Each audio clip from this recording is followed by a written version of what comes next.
retirar do ato contra a cassação de Deltan Dallagnol. Em comunicado, o MBL afirma que, abre aspas, a manifestação tem sido sabotada por algumas alas do bolsonarismo e nos rendido ataques, fecha aspas. Segundo a nota, o medo do STF e o ódio ao MBL pautam esses ataques. O evento em apoio ao deputado cassado pelo TSE está marcado para o próximo domingo, dia 4 de junho. Fernão. Agora o MBL, então, resolveu se retirar da organização dessa manifestação que está sendo convocada aí pelas redes sociais nos últimos dias. Cara, eu acho isso tudo bizarro, entendeu? Esse negócio MBL e tal. Isso não significa nada para mim, né? O importante é que tem um cara que acha que ele tem o poder e a prerrogativa de cassar o mandato de gente que foi eleita por brasileiros, por eleitores brasileiros, por quase 500 mil de eleitores brasileiros, né? Um cara que acha que pode passar por cima da Constituição, pode passar por cima de tudo. E eu vou lá me lixar para firulinha de vaidades do MBL ou do MBX ou do MBY. Não estou nem aí para isso, sabe? E acho que qualquer brasileiro que tem alguma coisa na cabeça tem que tomar essa mesma atitude. O que interessa é a cassação do Dallagnol, né? Que além acima de ser uma cassação, né, é um tapa na cara num símbolo da ética contra a corrupção, né, e de abraço na corrupção tão violento e tão inescrupuloso quanto esse abraço dado no Nicolás Maduro, no Xi Jinping e no Putin, né, enquanto ele está estuprando a Ucrânia, né? É disso que se trata, né? Então, para mim, quem convocou o movimento, eu não quero saber quem foi, né? Eu me sinto convocado porque eu sou brasileiro e eu quero um país que tenha alternância do poder, que tenha Estado de Direito, né? E tudo isso está sendo... Vou lá me lixar para saber se é do MBL ou se não é do MBL, né? Isso aí não significa nada, é patético, né? Essa briguinha que está rolando aí é patética. Ana, até sexta-feira passada, na última sexta-feira, nós recebemos aqui o deputado Marcel Van Hatten, né, que defendeu a volta das pessoas às ruas por mais manifestações. E agora o MBL, então, solta essa nota hoje, agora há pouco, dizendo que então está se retirando da organização dessas manifestações para o próximo dia 4 de junho. Bom, tentaram surfar, né? Na verdade é essa, tentaram surfar numa movimentação séria, né?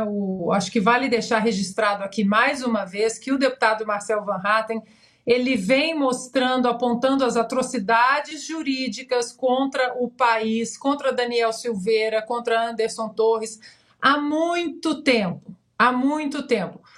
O deputado Marcel Van Hatten não fez carinha de nojo para o governo do presidente Bolsonaro, para um governo de pastas técnicas, apontou os erros, apontou os acertos, apontou principalmente as atrocidades e promiscuidades jurídicas. E o novo também, agora com a administração de um novo presidente, né, o Eduardo Ribeiro, que é muito diferente do João Amoedo, ele vem apontando também essas atrocidades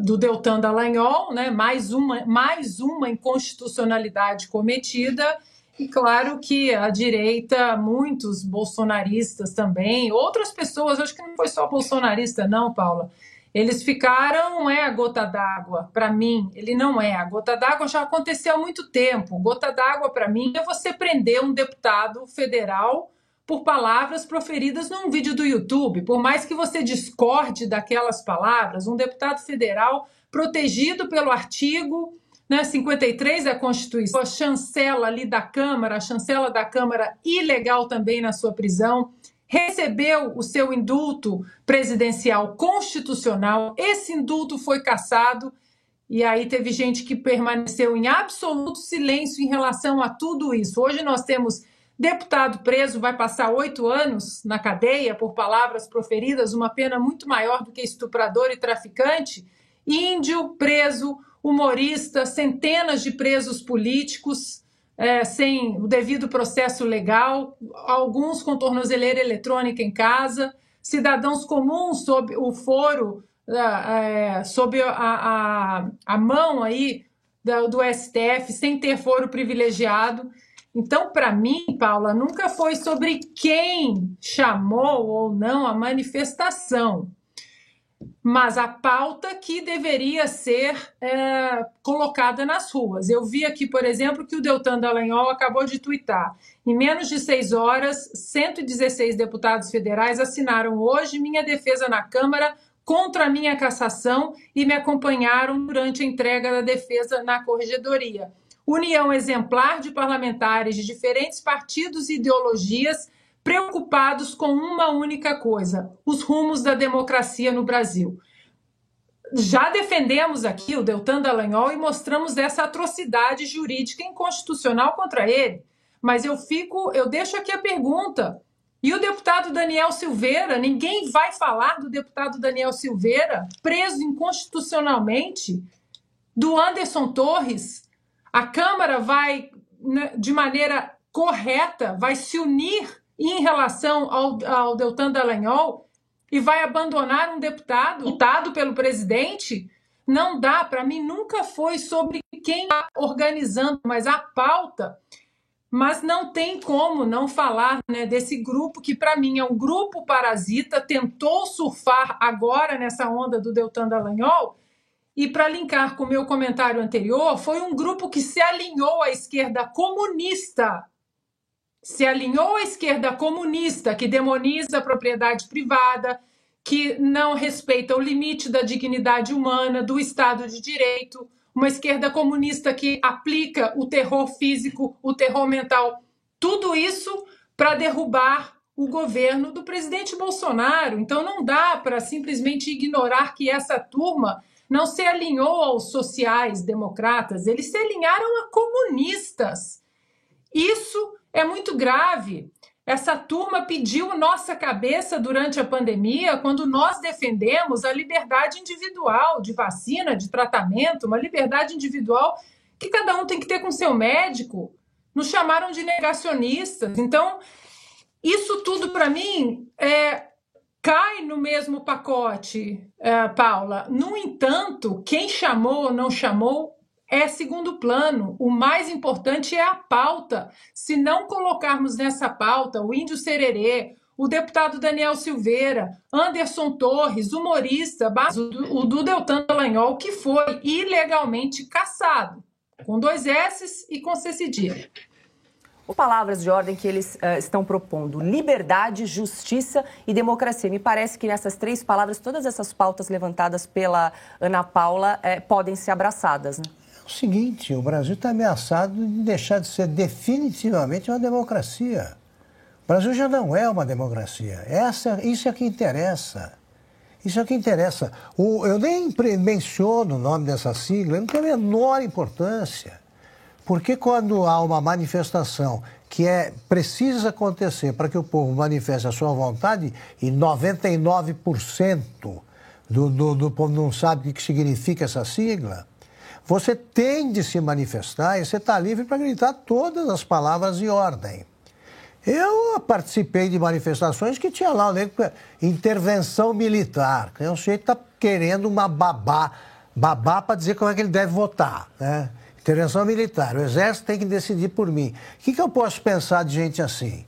No entanto, eu não ficava olhando para o lado, mas para o futuro, que é o que o Brasil precisa fazer. Motivos, repito, para estar na rua, meu Deus do céu, está aí. A Ana citou vários. Se tem um oportunista ali do lado, tudo bem. Tomara que a Folha não esconda da foto, porque aí fica grande, como é a manifestação. E por fim, eu dou um exemplo. As maiores manifestações não tiveram organizadores, não precisa. Dá o local. Foram no 7 de setembro, 2 vezes. Aqui em São Paulo, alguém precisa dizer que é na Paulista? Marca a hora. Vamos lá.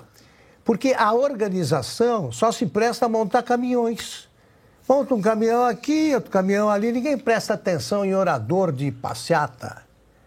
A passeata grita o que quer. A manifestação grita o que quer. E nós não sabemos todos o que queremos. Não é uma voz só. Mas sabemos exatamente o que não queremos, que é a ditadura, que já está existindo. Precisa acabar tudo isso. Como é que se acaba com esses fatos todos que a Ana mencionou, obrigando o Supremo a cumprir a Constituição? No fundo, tudo somado, nós estamos a favor do cumprimento da lei, da Constituição e do respeito ao Estado Democrático de Direito. Todos os casos cabem nesse. É isso. Fernão, quer complementar rapidinho? O Winston Churchill não recusou a participação do Stalin para deter o Hitler. Né? Se tivesse recusado, a guerra tinha acabado de outro jeito. Né? E é isso, cara. Eu não vou para uma manifestação porque foi fulano ou beltrano que convocou. Eu vou porque a minha sensibilidade como democrata está agredida, né? Porque o futuro do meu filho está em risco, né? Porque o futuro do meu país, o presente do meu país está enxovalhado. É por isso que a gente precisa ir para uma manifestação. E não vai ser porque alguém me convocou ou me desconvocou que vai mudar minha decisão em relação aos acontecimentos. É contra isso que eu estou me manifestando. E é contra isso que o Brasil inteiro tem que se manifestar e não interessa o resto. Né? Depois se vê. Né? Se amanhã isso virar 10 partidos disputando a eleição de novo, ótimo. Vamos ter eleição. Né? Agora, se a gente continuar nessa coisa e cada um para um cantinho, né, você vai ter o que está já desenhado aí e acontecendo, que é ou uma eleição fajuta, onde todo candidato viável de oposição vai ser declarado inelegível, né? Ou uma eleição feita por uma máquina viciada, aquilo que a gente já sabe, uma eleição à la Maduro. Né? Lá tem eleição também, ele ganha todas. Né? Os opositores deles estão tudo em cana. Então é disso que se trata. O resto, nada, não é secundário, é para ignorar completamente. Ana, quer complementar? Eu só queria complementar no sentido de eu concordo com o Fernão, no entanto, acho que a pauta precisa ser muito exibida. Não dá para falar diante das atrocidades jurídicas, diante da prisão inconstitucional do deputado Daniel Silveira, Anderson Torres, Índio Sererê, do humorista, do jornalista Alan dos Santos, dos presos políticos que hoje nós temos. O que não dá é para agora elevarmos Deltan Dallagnol a um posto de mártir, que ele não é. Ele é mais uma vítima de um monstro promíscuo, devorador, né, das nossas páginas da nossa Constituição. E lembrando que o que estão pedindo nesta manifestação já foi pedido em outras manifestações, principalmente em 2022 e 2021, e aquelas manifestações foram chamadas de antidemocráticas. O Barroso, uma vez disse, diante do 7 de setembro, que lotou as ruas em 2022, amanhã nós vamos ver o tamanho do fascismo no Brasil, sendo que você saía nas ruas, os cartazes que mais eram vistos era respeito à nossa Constituição. O presidente Bolsonaro pediu esse respeito durante 4 anos e foi chamado de antidemocrático. Então, fica a pergunta, se agora houver uma mobilização e uma possível, quem sabe, reversão dessa cassação absurda e inconstitucional do Deltan Dallagnol, o mesmo empenho será colocado numa reversão da prisão inconstitucional do deputado Daniel Silveira? Eu só queria completar isso aqui, Ana. É o seguinte, depende da multidão. Depende da multidão, quer dizer, quem estiver presente vai lembrar, tem que lembrar. Como vai aparecer também gente falando de intervenção militar? que é um negócio que me incomoda muito, sobretudo depois do que aconteceu com as manifestações diante dos quartéis. Quer dizer, e, no entanto, vai aparecer. Não é o organizador que deve montar isso, que deve planejar isso aí, é a própria multidão. É a própria multidão, quer dizer, o sujeito vai para lá, o cara tem uma... Ele está consciente de que o Brasil está enfrentando um problema gravíssimo. E aí você faz a faixa, faz qualquer coisa. Pode deixar que eles... Não vão deixar de considerar ato antidemocrático. O perigo é que se o povo não for para a rua o quanto antes, proibir manifestação de rua. Não tenho a menor dúvida, se eles percebem que o povo recuou das ruas, alguém vai ocupar. E quem é que pode ocupar? São eles. Proíbe. Não pode mais manifestação na Paulista, ponto. E a rua é do povo, a praça é do povo. No dia em que o povo renunciar a isso, e eles brigam por isso em regimes até muito mais perigosos, no dia em que o povo renunciar a isso, pode parar de falar em qualquer tipo de resistência, porque não haverá. Não haverá. A curto prazo, não haverá. Olha só, você que está aí assistindo a programação da Revista Oeste, nós vamos falar de um dos produtos mais consumidos no Brasil, é o Ora Pronobis da Vita e Gold, que foi desenvolvido para você que sofre com dores no corpo por causa de artrite, artrose, reumatismo, fibromialgia causada por inflamação ou desgaste nas articulações, é aquela famosa dor nas juntas, não é isso, Donato? É isso mesmo, e olha só, hein? Dor nas juntas hoje independe de idade ou do sexo.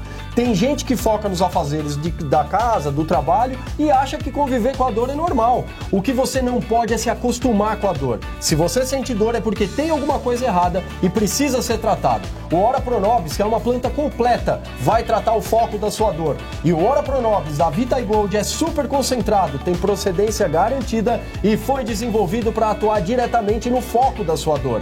Rapidamente você sente a diferença. E tem mais, Silvio. Além de tratar dores e desinflamar, o Ora Pronobis também consegue ajudar no controle de diabetes, colesterol e pressão alta. É rico em fibras e consegue ajudar a diminuir a absorção de sal, açúcar e gordura. 100% natural, tão poderoso que é usado para o tratamento de anemia e aumento da imunidade. E tudo isso concentrado em cápsulas para facilitar a sua vida. Agora, Donato, faz a melhor promoção que você puder. 70% de desconto para quem ligar agora e eu vou mandar de presente o colágeno tipo 2. Ligue agora 0800 291 1010.